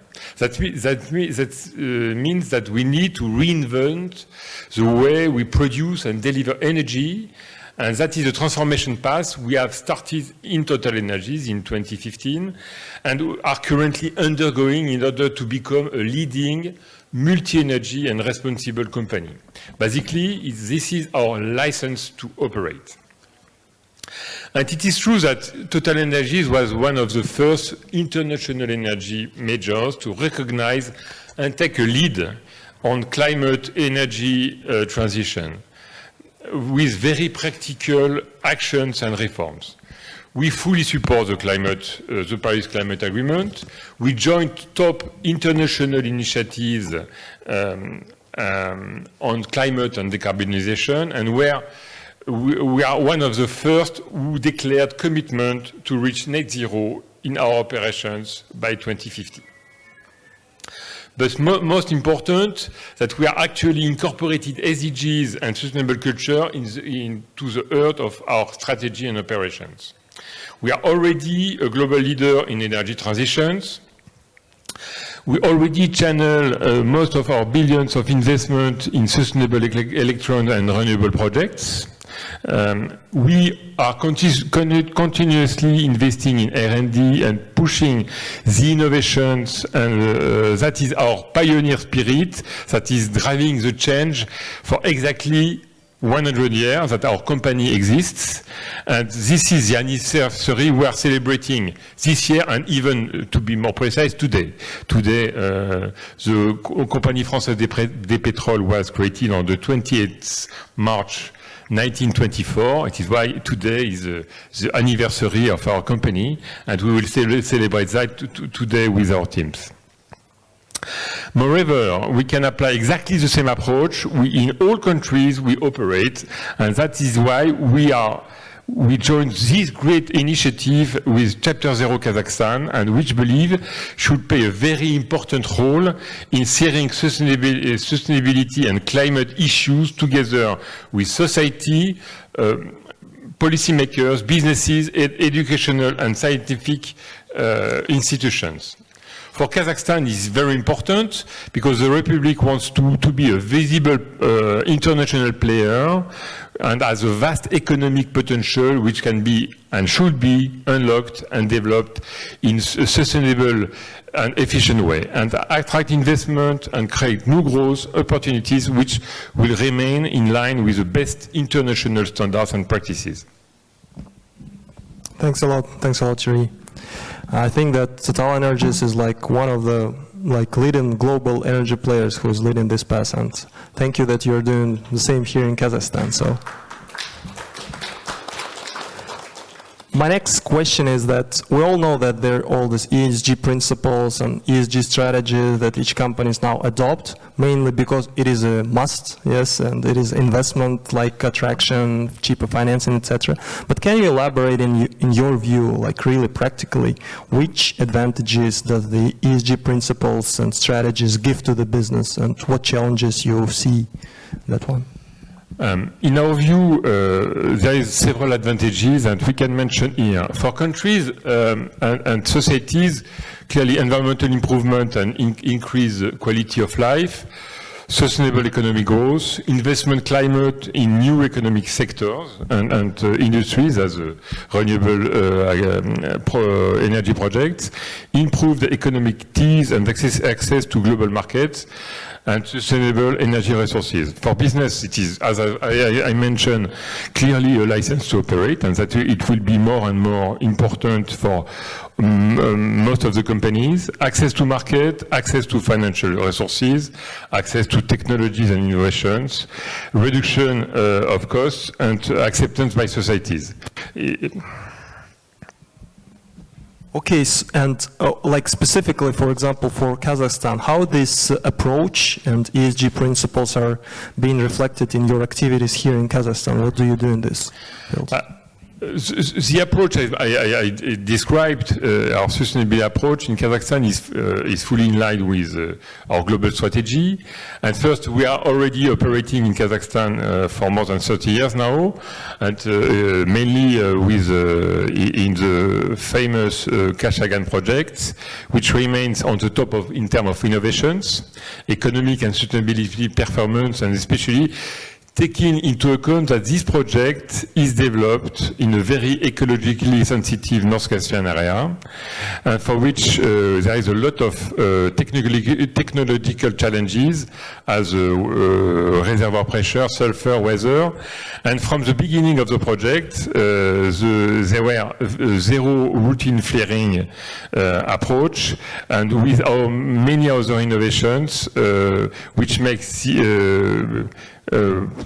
necessary to implement a lot of innovative and technological solutions implemented onshore and offshore. And also, we continue to develop and implement an effective carbon footprint reduction program, as well as working together with the Republic of Kazakhstan and unlocking the gas potential of the oil field, which can be a perfect transition for Kazakhstan economy and power and utility sector. Also, at the same time, we are investing a lot in renewable energies, with already 2 solar plants projects with a combined capacity of 128 megawatts in Kizilorda and Jambil regions.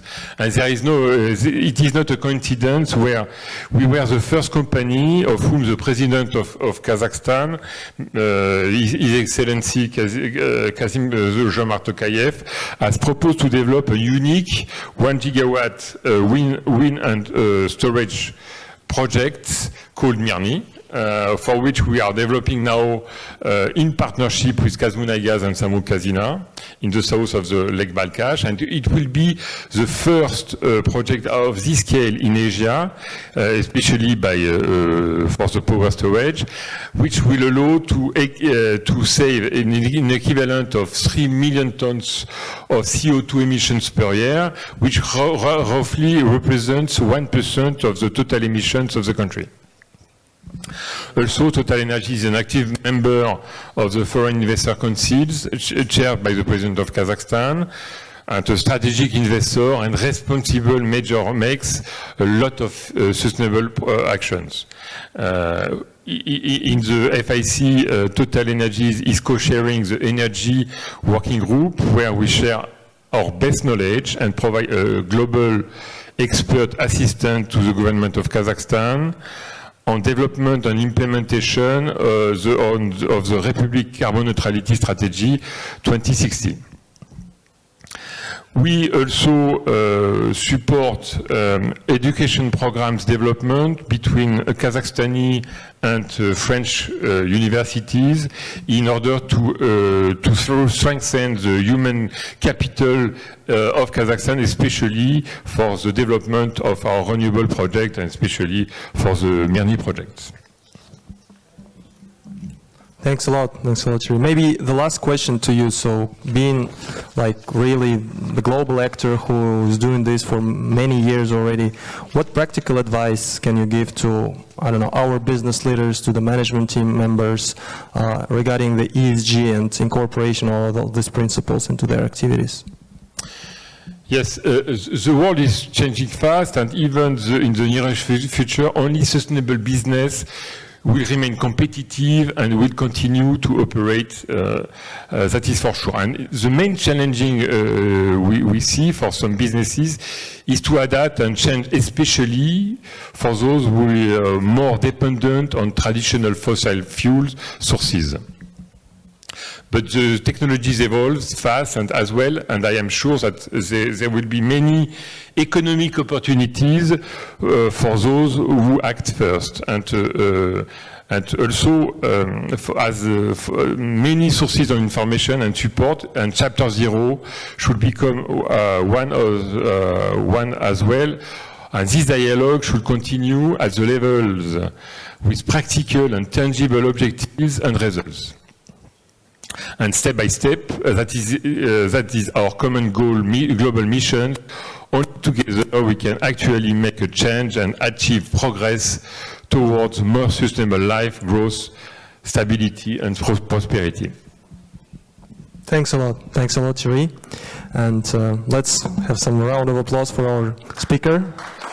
And thank you, and to your company that you're leading this, way in Kazakhstan and showing the example to others. So my next question would be to Mr. Abid Malik, who is the regional head of Aqua Power in Central Asia. Mr. Malik, can you please tell a bit more about your company, and where does the climate and sustainability lie in the agenda of your management board and your board of directors? First of all, thank you very much on behalf of Aqua Power. Thank you to the organizers and Chapter Zero organization for having me here. Aqua Power is a developer of power, desalinated water, and green hydrogen. We invest and we operate all the portfolio, which is essentially power generation, desalinated water, and green hydrogen. Aqua Power portfolio consists of 55,000 megawatt, or in short, 55 gigawatt of power generation assets. We have all of these assets are either in construction, combination of construction, operations, or advanced development. We have capability of producing 7.6 million cubic meter of desalinated water per day. We also have a capacity of producing 1.2 million tons per year of green ammonia. The capacity we have on energy storage is close to 6.5 gigawatt hours. The portfolio consists of, the total value of our portfolio is more than 84 billion US dollars, which we are operating in more than 12 countries around the globe. This is, in short, who we are. We are, as I said, in Central Asia. We are operating or constructing power projects in Uzbekistan, Turkey, Azerbaijan, and inshallah very soon in Kazakhstan. We have recently signed a 1,000 megawatt, 1 gigawatt wind project here, and we are targeting to, we're heading towards the financial close, and inshallah we are very hopeful that we will start construction within next year. If not, end of next year, well before the end of next year, inshallah. As far as, if I, to answer your question on how are we working on the climate change, how do we work on that? I'm sure I cannot see back on the screen, but you can see on the right corner, the portfolio we were talking about of 55 gigawatt. Out of that, 44.5% of our portfolio is renewable. That itself is a clear demonstration of how we are working or contributing in this global village on the climate change. 44.5% is purely on what you call renewable energy, which is basically essentially solar, PV, wind, concentrated solar power, CSP. At this point in time, we have a good portfolio of concentrated solar power in Morocco and UAE, which has recently been inaugurated. So these are few things, and we continue to strive to be part of energy transition in every country we operate. And in Central Asia, we have started contributing, as I said, in Azerbaijan and Uzbekistan, and we are looking forward to contribute to this amazing country, which is full of resources and amazing people. Thanks a lot, Mr. Malik.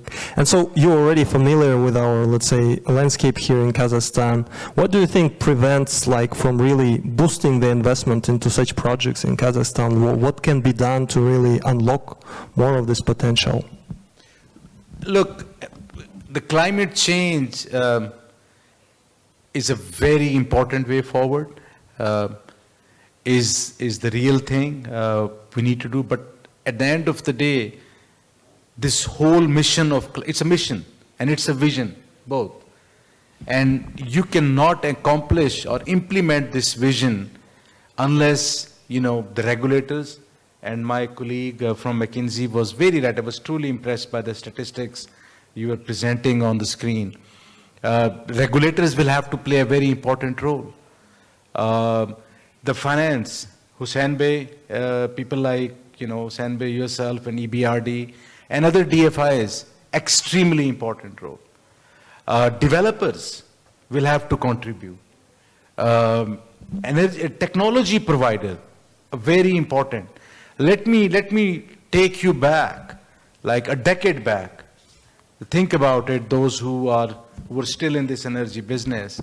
Look at where the tariff was on the PV sector. In Europe, people, I'm sure you know, in the PV sector, the tariff was 25 euro cents. And it's not 20 years back, it's just 12 years back. 25 euro cents, can you imagine? I mean, at that time, everybody must be thinking, how do we bring this clean energy? And the same PV solar project is hovering between 2 to 4 cents. And the reason was basically there was a less drive. And when the drive was created, and everybody got unified that we need to work on that mission. And that's how the supply and demand situation came up beyond the surface. The demand was there. The supply had to be competitive. Because at the end of the day, you cannot go towards a clean energy if it's not affordable energy. If the consumer cannot afford it, who would you sell? At the end of the day, now that demand and supply situation drove the technology providers, drove the developers, and that's what we are seeing right now. And that's what is the name of the game in the future. Same goes with the wind. I think we talked a lot. I really think the combination of, again I would say, regulators, DFIs, the developers, the technology providers, the EPC contractors, everybody has to play an important role. You can't pick point one. They're all like a brick in the wall. You take one brick out and you'll see a hole.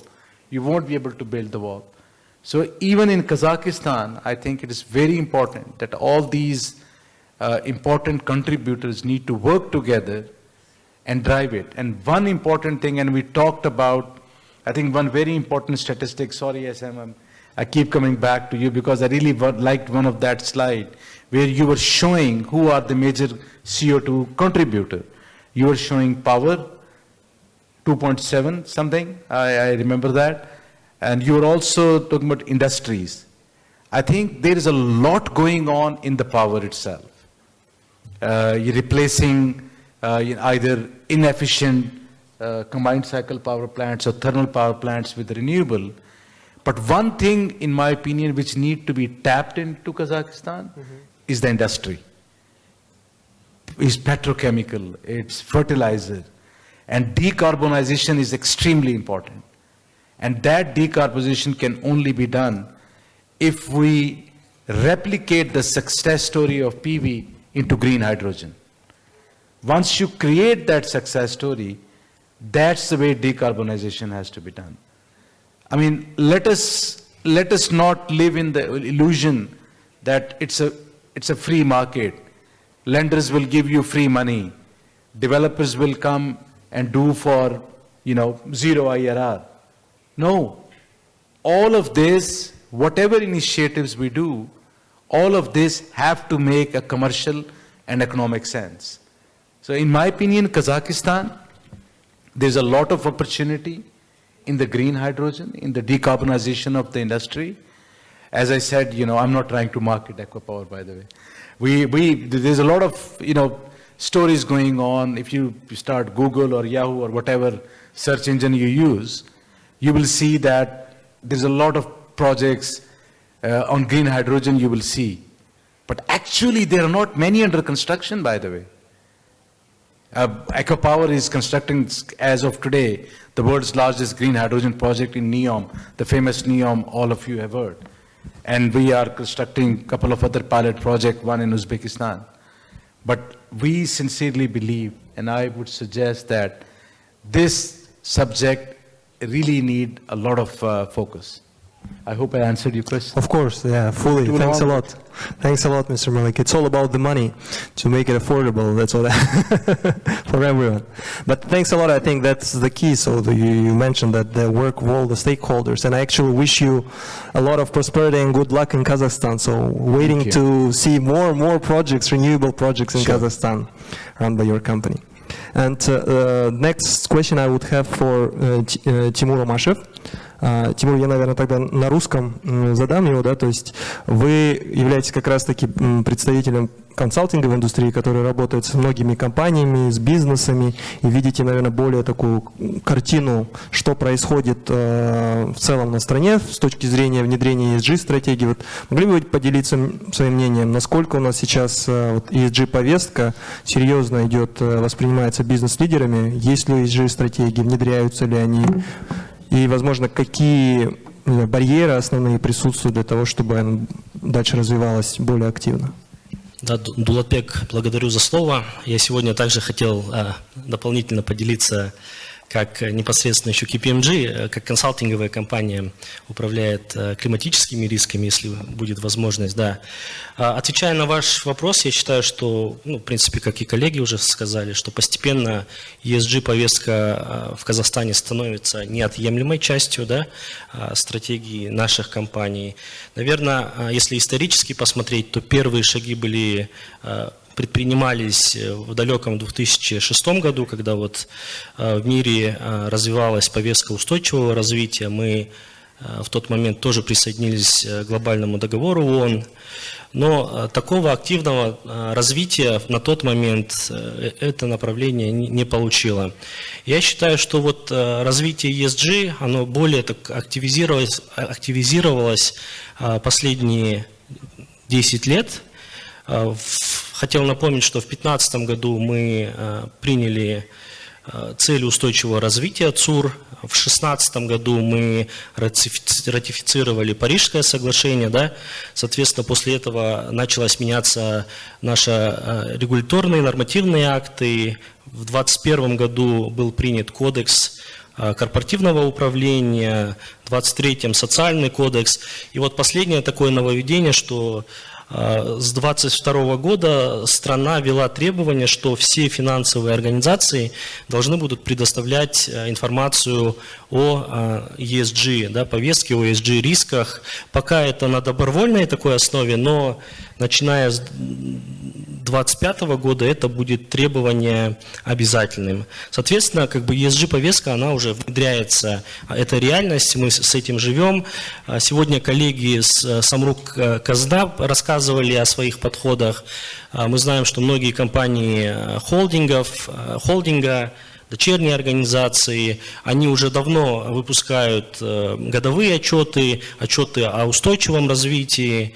И в текущий момент даже проходят активные верификации данных отчетов для того, чтобы доказать, что те цифры и та информация, которая предоставлена, она как бы аккуратна. Да? Соответственно, резюмируя, я считаю, что в этом плане как бы Казахстан в регионе именно по повестке корпоративного управления, по повестке ESG достаточно активно продвинулся. Есть чем гордиться на текущий момент. Спасибо большое. А тогда что можно сделать вот для того, чтобы еще более активно это внедрять, чтобы это было не только на стратегиях, на бумаге, а как-то больше приходило на практику, чтобы мы увидели больше таких проектов, которые реализуются? Я считаю, что это такой постепенный постепенный шаг. В первую очередь, конечно же, это там фундамент, это база, вот чем как раз-таки мы будем и заниматься, да, это вот культура ESG, риск-культура, которая должна идти сверху, да, топ-даун, со стороны борда, со стороны руководства, чтобы это не было формальностью. Второй момент, наверное, вот самый такой эффективный механизм, это, конечно же, развитие регуляторных определенных требований, да, потому что на текущий момент уже многое сделано, но пока есть куда условно расти, да, и, соответственно, если вот эти регуляторные механизмы и инструменты заработают, то, я думаю, мы быстро перейдем от формальности к действиям. Спасибо большое, Тимур. Then the next question I would like to address to Ms. O'Donnell. So, Loretta, thanks a lot for joining today. And you are like representing Nazarbayev University today. So my question is like maybe logical. Can you tell us like what does Nazarbayev University does in this respect? What is your role, and like where do you see you'll play a role going forward? Maybe you can take mine. Thank you. Thank you very much, Dulat Bek. At Nazarbayev University, we are providing the human capital that will support these initiatives. Our students, as you know, work for you at McKinsey, they work for KPMG, they work for Total, they work all around Kazakhstan and the world.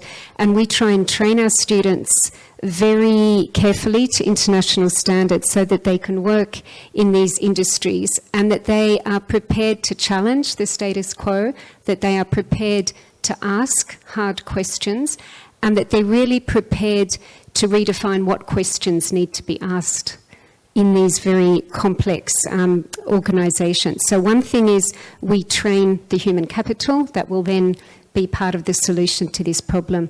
Also, we teach ESG now in our new Bachelor's in Business Administration. That's just opening in August of this year. So we will teach ESG as a specific course of study, and we're doing that partly because we see the landscape changing, and we know this is a very specific area where particularly our business students need to be well trained, and also because it's increasingly important to the accreditation agencies in business schools, particularly AACSB. They assume that we teach ESG in our courses, so we are doing it not only for that, but it is good for students as well. And also, thirdly, as an organisation, we try very much to be role models for good governance, role models for good environmental issues. We've moved into, for instance, using more natural gas. In the past few years, we are trying to reduce our own plastic intake. We are trying to reduce paper. We are trying, as an organisation, to really implement these goals. But of course, fourthly, and very importantly, is that we run, as a research-intensive university, a very broad range of research projects. We also are host to the SDSN, which looks at United Nations Sustainable Development Solutions Network, and we, in that research centre, are looking at issues of water policy. We are looking at how ESG issues can be implemented around Kazakhstan. So our research is very much focused on this area. We have engineers looking at water quality and air quality here in Astana, as well as in Almaty, doing comparisons with regional studies. We've got students as research assistants working with professors at our university and other universities working on these issues. So it's what we teach, it's what we research, it's creating students ready to be part of the solution, and it's also trying as an institution to role model some of these good practices. Thanks a lot. Thanks a lot, Loretta. So you mentioned that you're starting to the courses on ESG. Is it like just some course, or you have already developed specific like programs for, let's say, ESG related specialities or professions? How do you see this now, and how do you see this will change in future?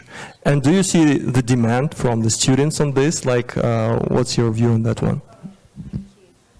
Thank you. At the moment, we're starting with a course in our new Bachelor's of Business Administration, but as you can imagine, the demand from students is extremely high. The reason why I think our graduates are very successful working for McKinsey, working for Total, and working for many other organisations is that this generation of students, they know they will inherit the consequences of the decisions that we make. So they are very, very committed to this. We have a number of student groups on campus that are very supportive of environmental issues. They challenge us all the time to be true to the principles that we espouse. So the demand amongst students is extremely high, but we're starting small at the moment with this particular ESG course. But we also run a number of other executive education and related programs in broad areas including Leading Change, which looks at how we as a society need to change the way we consider many aspects of how we operate, and ESG is part of that. So we're on that journey, we're working step by step, but we are making progress, particularly in our research, and I think our SDS and Research Centre is leading the path in many ways. Thank you, Loretta. It's nice to hear that the demand from students is increasing.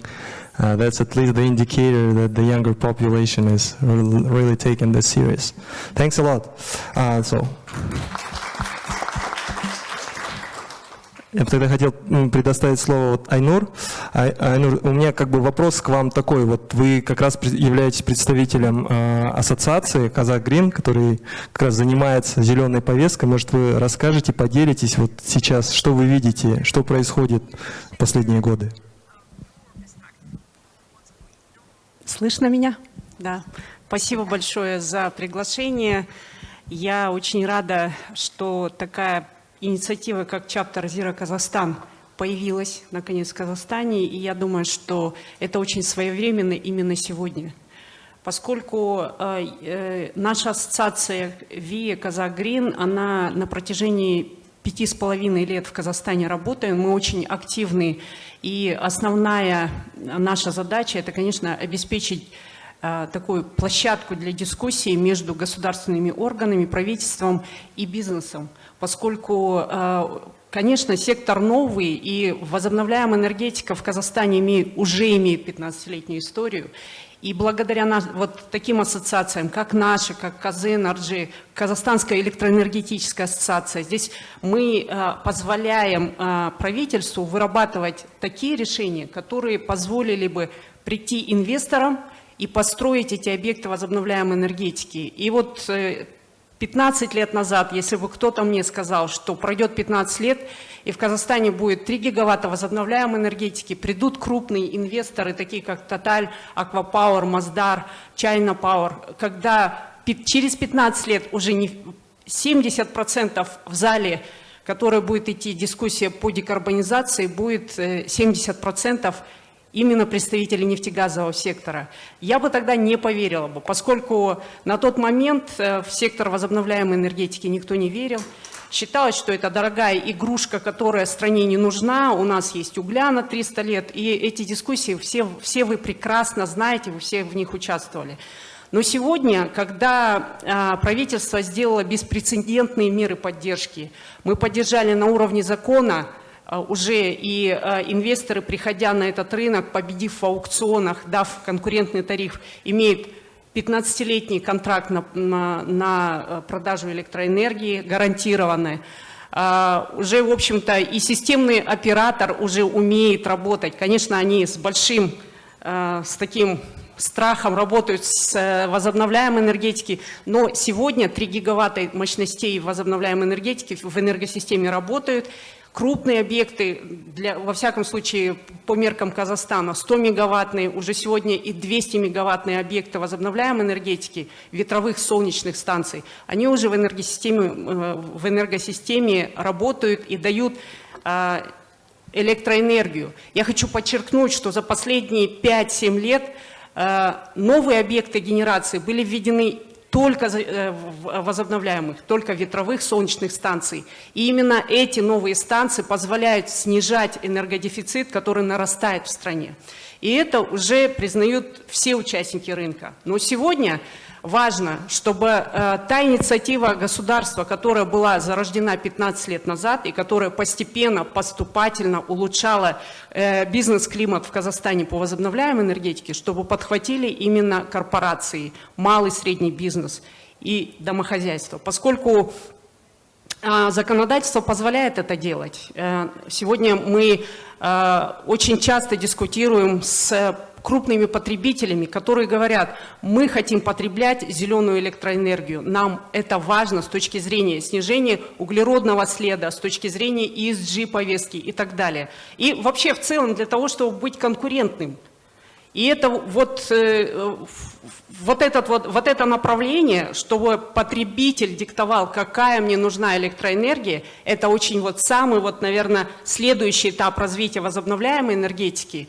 И вот здесь мы уже дискутируем с правительством, чтобы система прямых договоров, двусторонние контракты, как мы их называем, чтобы она была возможна, чтобы она была зарегулирована, чтобы были определенные правила игры участников.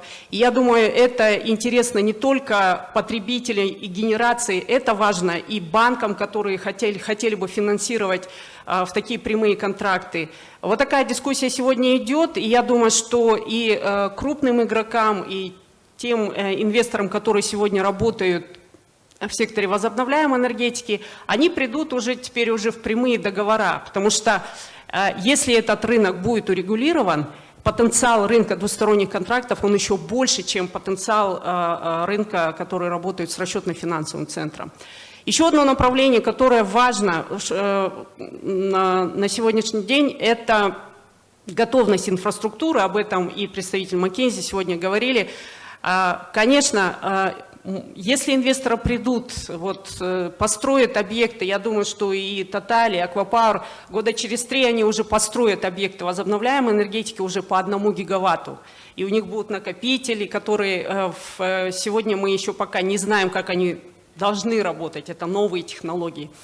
Но все-таки есть огромный риск, связанный с инфраструктурой, поскольку и пропускная способность сетей, и в целом энергосистема, да, с отсутствием необходимых балансирующих мощностей, нужно в течение 3-5 лет эту инфраструктуру срочно менять, модернизировать, улучшать.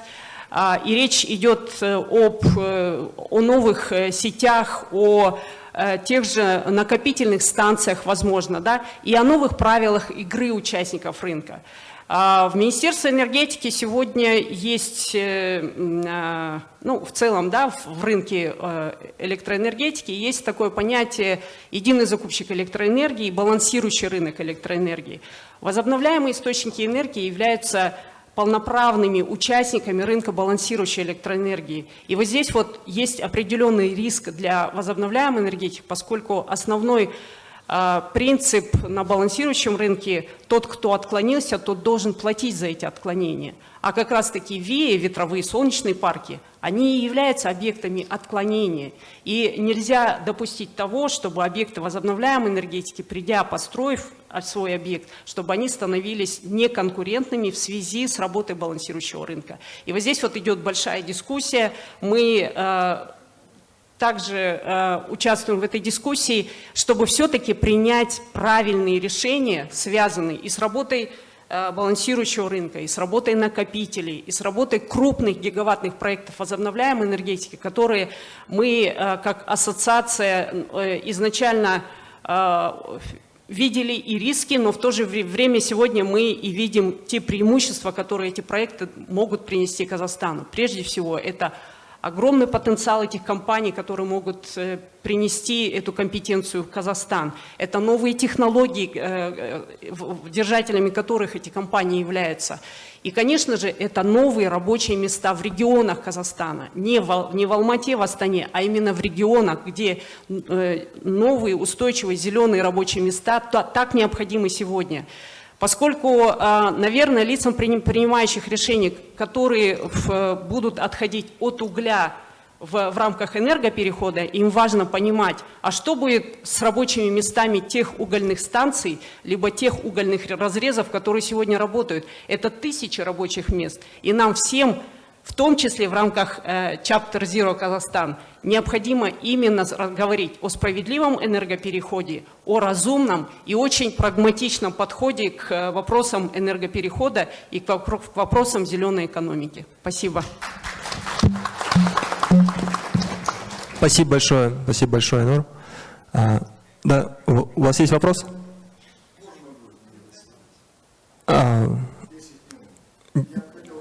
10 минут, извиняюсь, мы просто подошли к концу.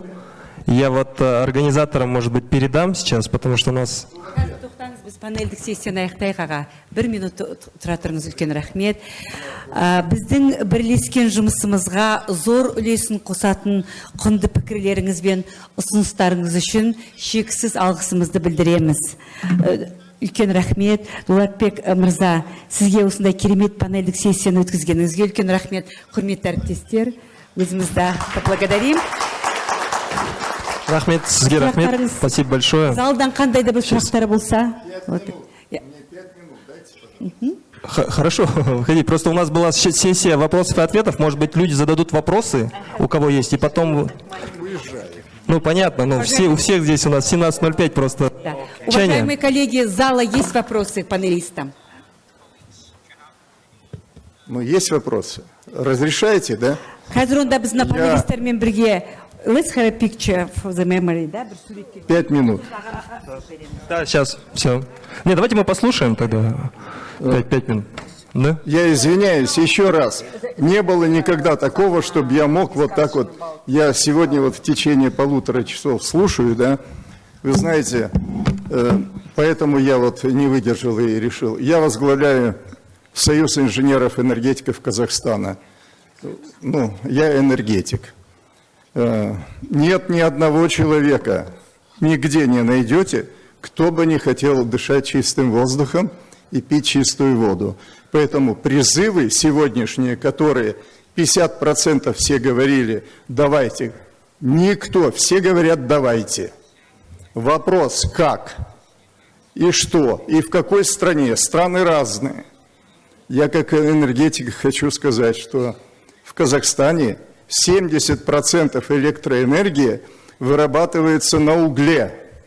Это вот я хочу, чтобы вы это все знали. Теперь все мы говорим, что надо возобновляемые источники. Тот человек, который первый за это схватился, это был я.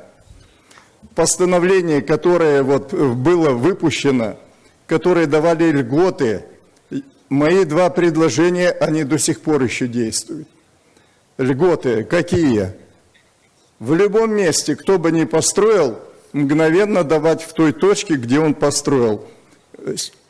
Имеется в виду электросеть, доступ к сети. Второе, энергия, которая проходит по этим сетям, чтобы она не облагалась никакими платами, все свободно. Эти решения до сих пор, постановление, вот до сих пор оно действует, как его называют, о льготном, ну, про возобновляемые источники. То есть я хочу сказать, я очень хорошо понимаю, что такое возобновляемые источники. И тот человек, который был первый и хлопал в ладоши, это был я. Но я энергетик. Что такое возобновляемые источники? Во-первых, это бесперебойность? Нет. Нестабильные, бесперебойные, дорогая электроэнергия. И даже непредсказуемое. И даже непредсказуемое. Вот то, что возобновляемые источники. Как вы все понимаете, солнечные. Здорово, конечно, хорошо. Но когда нам надо электроэнергию, когда? В 5 часов вечера начинает темнеть. Ну и всю ночь и до утра. 0. Солнечное не работает. Ветер. Ну а ветер, ну, повезло, есть ветер. Не повезло, нет ветра. Хоть бы одному человеку, вот кто-нибудь, вот сейчас из здесь сидящих спикеров, или кто, или вы захотите, чтобы ваш дом или ваш бизнес сегодня вот обеспечивался возобновляемыми источниками. Ни одного дня вы не выдержите. Скажете, ну-ка, давайте-ка меня вновь переводите на наши традиционные виды энергии. Вот вам возобновляемые источники. Поэтому, ну, экологию надо, вопросы правильные. Единственный выход, Дулатбек, вот ты задаешь все время, а что делать, а что делать? Скажите, ядерное топливо, атомные электростанции, очень много людей, которые в основном, которые под экологическим флагом барьеры ставят вот на протяжении 3 лет. Мы говорим, что нужна атомная энергия. Нет и нет, нет и нет. Не понимает, но все равно говорит нет. Конечно, у нас был Семипалатинск, конечно, мы это знаем. Ну, наука давно уже ушла. Хватит нам сегодня современные технологии. Не надо этого бояться. Поэтому, Дулатбек, единственный сегодня выход – это вот атомные электростанции, которые вот этот углеродный след могут убрать, в ноль превратить. Вот это будет правильное решение. Вот и я всем, ну такие тут компании сидят, и банки вот до вас, представители банков, вот куда нам нужно, вот куда вкладывать, атомные станции там тоже разные. Есть вот сегодня модульные электростанции вроде бы, но пока они еще в разработке. Аға, бәрін түсіндік. Құнды ақпаратыңыздың үлкен рахмет.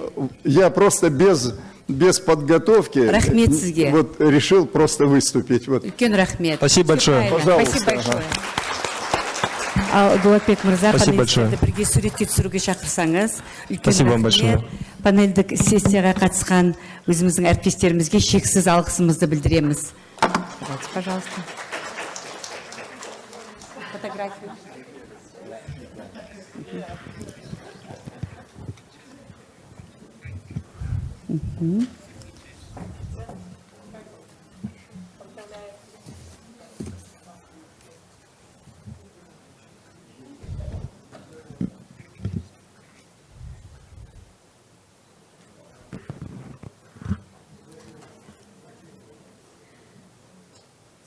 Үлкен рахмет.